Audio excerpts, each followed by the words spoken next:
Hi everyone, back with me again in this channel. On today's video, I'm going to show you how to change the password or passcode in Zoom meeting. So here, I've already opened my Zoom apps on my laptop and I'm going to show you how to do that. So in this case, instead of you click on new meeting, if you want to change the passcode or password first, just click on the arrow down here beside the new meeting text. Click on that, and then here you just need to activate this. Use my personal meeting ID or PMI.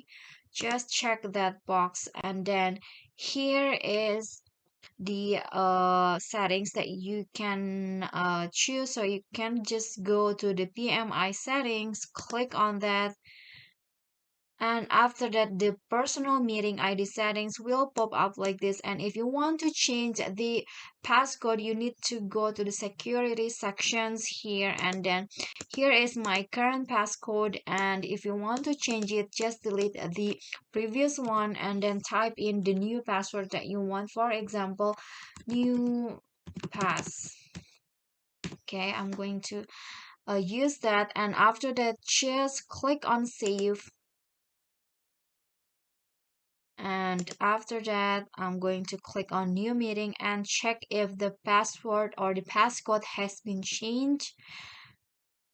Okay, so let's click on this meeting informations.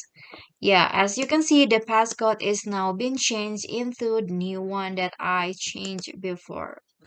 Okay guys, so I think that's the tutorial on how you can change passcode on Zoom meeting. So that's it from me. If you got any question, feel free to drop them in the comment. And if you feel the video is helpful, don't forget to click like and subscribe for more content. I'll catch you all in the next video. Thank you.